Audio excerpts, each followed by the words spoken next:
How's it going, New World? Sethphir here, and today we are back with another video. This time we will be taking a look at the public test realm, which has come up recently, as you may be aware.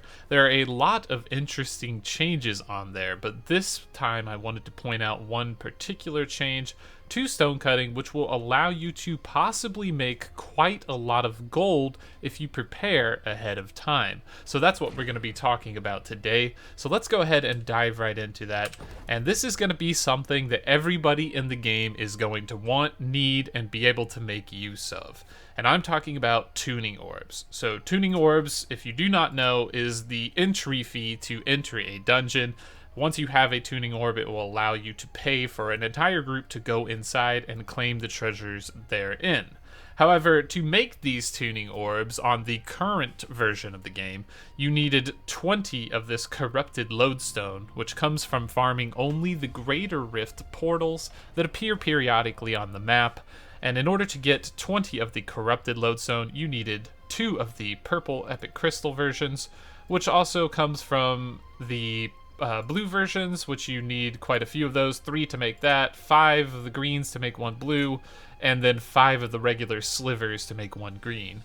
And whenever you loot a box, you would get like 4, maybe 5, maybe 6 slivers, maybe a green if you're lucky, a blue if you're super lucky, and I've seen a purple once or twice in a blue moon, but beyond that, not very much. So it was so difficult to get these corrupted lodestones that people are just simply not making their keys.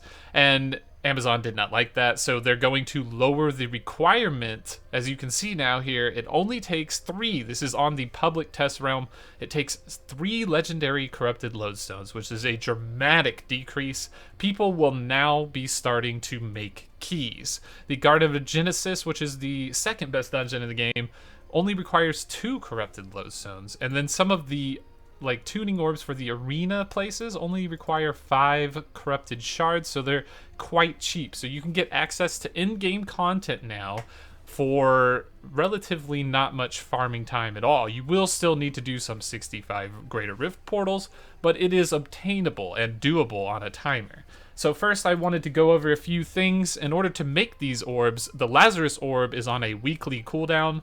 You can make 1 per week. You can make 3 Garden of Genesis orbs per week, and you can make 5 of the arena keys per week, and that is going to be Sirens, Monoecious, and Protectors. So all of these would be something that you could create regularly.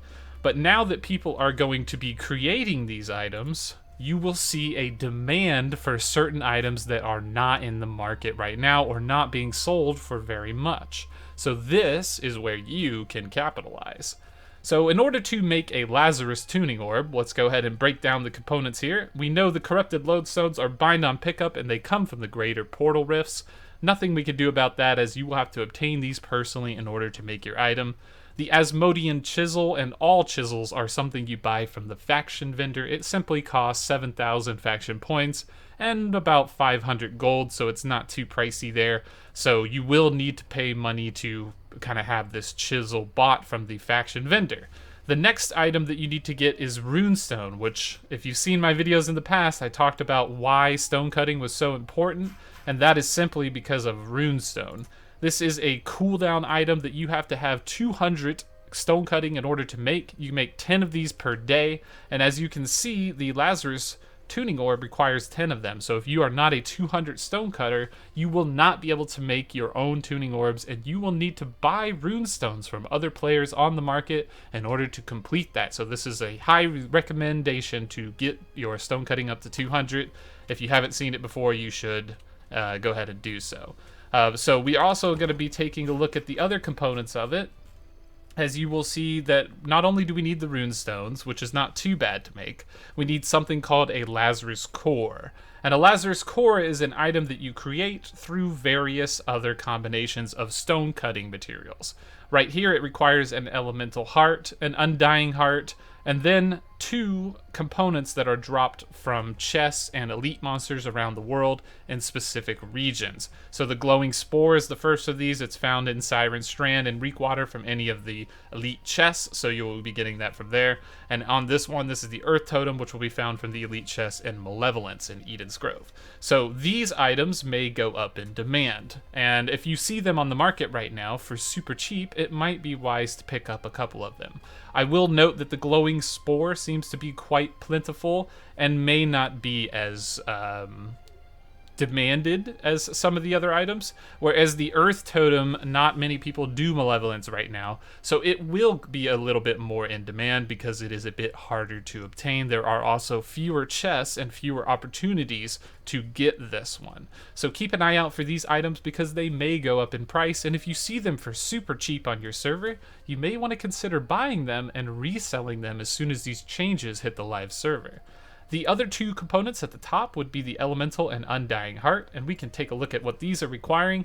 The Elemental Heart is a combination of 50 of all the Elemental Motes, so now people are going to be consuming these Elemental Motes more than before. Before they were using them for Voidment, but now they will also be using them to make their weekly keys, and they will be disappearing from the marketplace, and people will be burning them to make these keys, right? So in order to make this Lazarus core, I need an elemental heart. In order to make an elemental heart, I'm going to need 50 of every mote, right? The next one is going to be an undying heart, and the undying heart requires 10 of 3 different types of quintessence. Starting from the top, the death quintessence is something that is hard to get. You cannot get it to drop in its purple version. You have to get death motes and meld them up into the final stage, which is this last one. So I would imagine that death motes and everything like that will go up in price because this is going to be your choke point. You're going to need 10 of these per week per player creating an orb in order to make a Lazarus key. So death motes are going to go up in price. If you see them super cheap, you may want to consider buying these. And just a little bit of a disclaimer before you go and waste every single ounce of your gold, and maybe this all doesn't work out, take it with a grain of salt. It's my speculation on how the market will go. It may not be correct. They may change this on the PTR before it comes out in live, but it's probably a good indication that some of these things will be going up. So don't buy them all at super value. Put out small buy orders for low prices. Pick up low and good deals for these over the couple of days and weeks in which this change is not rolled out on live, and you will see your best return on gold investment there. So moving on, with that said, we have the life quintessence, which is a very easy item to get. You can get it from any elemental dog or creature, essentially, that's above a certain level when you harvest them or log them. This one's easy, do not worry about it, you will get tons of these. The next one is Soul Quintessence, which comes from weak water, from the deers that seem to poop out these little wisps, and you loot them and you get like 2 to 3 of these Soul Quintessence at a time. It is dirt cheap and easy to get, so I would not worry about this one either. And then the next one is going to be a buy-on pickup item called Blight Seeds, which comes from the Garden of Genesis. So that means that you have to do the Garden of Genesis or have Blight Seeds already from having done the Garden of Genesis to even get the ability to make a key for Lazarus instrumentality.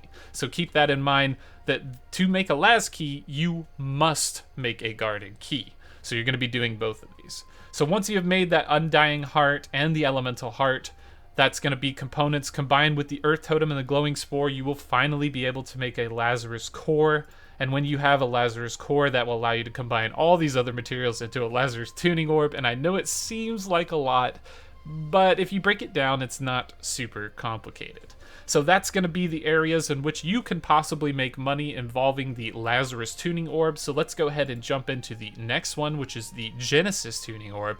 It is going to have the same requirement of lodestones, but a little bit cheaper. The same Asmodium Chisel that comes from the faction vendor. A little bit less runestones, but still needed, as you can make 3 of these per week. So you're going to need 5 times 3, so that's going to be 15. And we now also need a Genesis core. So let's go ahead and check out what that is, and it looks like a Genesis core is going to be quite pricey. It is going to require 3 elemental hearts, 3 eternal hearts, and 2 sets of runes. So the elemental heart and the eternal heart are going to be 50 of every mote in the game, right? To get all of those, to get both of those. And you need 3 of them, so that's 150 of every single mote in the game. So that means that the prices of motes are going to go up. Not only do you need 3 of them just to make 1 Genesis core, you're going to be making 3 Genesis core a week. So now you need 9 times 50 of every single elemental mote in the game, which means that these are going to be burned really fast on the market. People are going to be starving for motes. They're going to be buying them at crazy prices. They're going to be trying to desperately farm them on your own. But if you are thinking ahead a little bit, like this is the reason why I wanted to make this video, because I already have buy orders for all these motes at 0.10 cents per mote, and I'm getting them constantly. I have thousands, tens thousands of these motes. I'm stockpiling for the future, and this is where you're going to start to get ahead, getting these small pieces early on before everybody knows about this, before they realize that they need all these things. You're going to be the one to get them. So looking into that, you'll need 150 of every mote type in order to make one Genesis key, and you're going to make 3 per week. So you're going to need quite a lot of those. So keep that in mind, that you will need all of those. And then let's talk about runes, because now we will talk about this one right here. This is an important one, Corrupted Rune. It can only be found in Elite Chests and Mangled Heights, and for what I have seen, I get about 2 to 3 a run, maybe. It is abysmal. It is terrible. You have to go around and loot all the little ancient elite chests and elite supply stockpiles, all those things, and it's only in like that certain area, right? So it is very hard to get. You can get these to drop from some boss monsters, apparently, in the area, the priest and that big Diablo looking guy. So keep that in mind, but it is going to shoot up in price. I personally bought a couple hundred of these at like 5 to 7 gold a piece. I don't know what they are on your server now, but I promise you they're probably going to be upwards of 200 gold if they aren't already, maybe even more than that, because no one wants to go out there and get this. It's gonna take you 30 minutes to an hour to go out there just to get 2 to 3 runes. It is just a huge time sink. The next component for rune is Molten Rune, and that is going to be something that is coming from the Upper and Lower Skiven and Shattered Mountain and kind of Great Cleave. There are a lot of elite chests there. There are a lot of monsters that drop this. It is very plentiful. It's not going to be a big chokehold. The biggest chokehold is going to be this Corrupted Rune, and you're going to need a lot of them, because in order to do Lazarus, you have to do Genesis, right? So this is going to be an item that's going to be highly contended, and if you can get it cheap now, get it. You'll thank me later. Trust me on this one. So once you have all those things, you can combine that in with the other items here and make the Genesis Tuning Orb. You can make 3 per week, and then we'll take a look at the other orbs as well, just like a brief overview. So the Siren's Tuning Orb, the Monoecious, and the Protectors are going to be the ones you are going to be able to make 5 of per week. The arena boss monsters have special drops within their chest pools. Some of them have some unique cosmetic items, some unique named items and legendaries. There are some good things there. I would say research what the boss drops a bit before you start going to these places, because you go there, you fight the boss, you do get a bit of gold. You get like 200 gold in a chest. It could be worth it to make 5 of these, but the cost is going to be high. So you're going to need corrupted shards, which is not bad. The blue ones are not that hard to make, but you will need 5 of them, and you can make 5 of these orbs, so that's 25, which could be quite pricey. 25 blue shards would convert into quite a few purples, which would be pretty much up there with the legendaries. So it depends on you how many times you want to farm these level 65 Greater Rift portals, or any Greater Rift portal for that matter, as they all give shards. But then you will also need a Star Metal Chisel, which is the lower rank version of the Asmodeum Chisel. It is a bit cheaper in faction tokens and gold, so that's not too big of a deal. The next one is Lodestone's Bricks. This is quite simple to get. You just simply combine up lodestone with stone bricks, I believe, and then you make lodestone bricks. Let's just double check on that before I'm, it's been a while since I made these. Yep, stone bricks plus the lodestone brick, and then you'll need sandpaper, of course, and you can convert up into that. So you will need a few of those in order to get that done. Then you will need the energy core. That is going to be that item that we talked about, once again, requiring this time it's going to require an elemental heart and an eternal heart, so just basically 50 of every mote in the game to combine into this one that makes a big core here.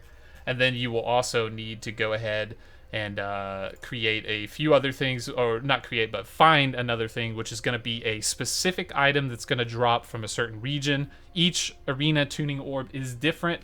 This one is a fancy shell, which is going to be dropped from the creatures in Reek Water. It is kind of easy to get, I would say, quote unquote easy, because people do farm Reek Water a lot, so there are a lot of fancy shells on the market and running around. It may not go up too much in price, but it will start to be used. So if you can find these fancy shells for super cheap on your server, it may be a worthwhile investment to go ahead and pick them up. The next one is the Monoecious Orb, as it will require the same thing as before. The only difference is going to be the final epic component at the end, which is dropped. This is going to be found on creatures around Zagramit's Grove. So it's just talking about blighted creatures. I know in front of the place where the well monster is for the quest is also going to be counting towards that, so you're going to have to kill blighted creatures and get Firefox, and I believe some of the monsters in Malevolence drop it also, so you can get these from there. This one is kind of hard-ish to get. Not a lot of people go to Eden's Grove, so this price may go up quite a bit, so if you see these for dirt cheap, go ahead and pick them up as well. And then the final one is going to be the Protector's Tuning Orb, which this one is going to require the glowing swamp moss, which is from monsters around the Eternal Pool area. There are also not a lot of people going there to kill monsters. If they are there, they're there just to camp that tentacle at the top, and they don't do too much in the area. So this is an item that will probably go up in price as well. So if you see these low, go ahead and snag them up before the changes, before everybody needs them and wants to do them. That is basically gonna be the theme of the story here, right? Like, snag items up that are not being used now that will be used later in the future. And then we will go into the next part of our video where we will talk about stone cutting, why you would want it to get to 200, and also the Stonecutter set that is going to provide a lot of value to everything that you are doing here within this stone cutting profession. So let's go ahead and dive right into that. Alright, and here we are on the live servers, and as you can see, we are going to go ahead and hop in just to confirm a few things that are different. So as we did note before, when you make the tuning orbs, it looks like here it still requires 20 on the live servers, so do note that that change is coming up soon, but it's not there quite yet. And now we will take a look at a few other things, because instead of the 180 skill on the private servers or the PTR servers, I now have 200 skill on live, and I will show you what these 200 skill is going to do for you, as well as the Stonecutter set. So first we'll take a look at a few things. As you can see, for the shards or the slivers and corrupted fragments, I now have a 20% chance to create an additional item. So this is going to allow me to proc an additional green, proc an additional blue, proc an additional purple, and even proc an additional legendary item. Now 20% is quite a generous chance to generate these things, as they are going to be a huge time sink. So if I make 5 legendary lodestones and I proc an extra, or even get super lucky and proc 2 or 3, I have just saved myself hours of time, and this is going to be crazy. There are a few other things that you can do this with. Mostly it's going to come from like the baseline lodestones as well, like when I want to proc extra lodestones to create keys, and also void stones, which make runestones for me, right? So runestone is something that I'm going to need a lot of, and as you can see, there's only a 0% chance to make extra runestones. However, if we go ahead and put on the Stonecutter set, and I will talk a little bit about that and tell you where to get these items, as they will be quite valuable to you. Let's go ahead and put those bad boys on. So it's going to give me 2% yield to stone cutting all across the board for 5 items, and now we will start to take a look at some of these items. And as you can see, the amount of lodestone bricks I'm getting is now more, the amount of obsidian voidstone I'm getting is now more, and more importantly, something that had 0% chance to proc me extra items now has a chance. So I have 10% chance to proc a extra runestone when I make these, and since they are a daily cooldown at 10 per day, this is fantastic. And it gets even better because as we go down here, we can take a look at some of these other components. None of the cores will upgrade any, but we can look at these fragments. As you can see that the chance did go up by 10%. So instead of a 20% chance to proc extra fragments, I now have a 30% chance to proc additional fragments, which is where the magic really happens. Now, roughly 1 in 3 legendary lodestones that I make will generate me a double lodestone, which is going to be phenomenal for saving me time and be very important in the long run, and this is going to be exactly why you would want a set of stone cutting gear and 200 stone cutting. There is no further bonuses that you can get in the game that I am aware of, and here we will take a look at the stone cutting set, as I do believe it is quite important, so I'm going to let you know where I found these items from. The Stonecutter's hat, for me, was coming from the priests, like Arc, Priest, Vocus, and Fatum. They are up in Mirgard, so make sure to check those guys out, as they will drop this item quite frequently. The shirt comes from Nihilo Village, Visage, which is some place on the west coast of Great Cleave, up in that path where you get those corrupted runes at. This can come from chests and boss monsters, supposedly, so make sure to check around there. It is quite hard to get. I have seen some of these up on the auction house for quite a high price, so if you see them, go ahead and pick it up. I believe I bought one for someone for like 2,000 to 3,000, and we found one ourselves. It was quite hard to get a hold of. The next item is going to be the Stonecutter's gloves, which is going to be coming from the Upper Harrow and Shattered Mountain, I believe. The Stonecutter's pants, which is quite difficult, comes from the North Shrine Palace in Ebonscale, actually, which is that sort of mountain area, the Imperial Palace type area. That is going to be where that's coming from. I usually get it from the boss at the top, the Empress boss, who kind of looks like the boss of Dynasty Shipyard. From those 2 elite chests there, that's where I usually get the Stonecutter's pants. And then the boots finally should also be from one of the places in Shattered Mountains. I believe it's Ambusty Superior, which I think is the mines, the Shattered Mines, or somewhere in that region. So make sure you go ahead and look those items up. You can also use that New World Database resource to kind of find and see exactly where these items are dropping from. But obtaining a set of these, whether you do it from the auction house or farm it yourself, is probably going to be a good idea, because they are quite hard to get, and I think that these items will be in high demand, especially the shirt and the pair of pants, as they seem to be the hardest to get. The others, like pretty much every other set, are generally not too hard to find. So make sure you go ahead and be on the lookout for that, because that will double your profits and save you a lot of time along the way. So I hope this little overview helps, and it helps to save you a bit of time, save you a bit of heartache in the future, because you will need to be creating these keys on weekly cooldowns. So getting in the most bang for your buck is going to be the way to go, because you get tons of gold and items for completing all the arenas as well as the dungeon runs, and there's going to be a lot of people that are already selling their keys. They're selling entries to dungeons, because that is where a lot of the best gear is coming from. So make sure to check all of those out, and I hope this saved you time and taught you something. Maybe you gained some gold in the next patch. Let me know how much gold you make down below. I know I am ready. I have so much items to sell, and I'm gonna go nuts on the auction house when this change comes out. Yeah, let me know. Comment down below. So once again, thank you for watching the video. If you haven't already, be sure to subscribe, like, and hit the bell. We also have a join button down below and a Discord in the description link if you want to reach out with us and just see awesome content like this. Thanks for your time, and we will catch you in the next video, everyone.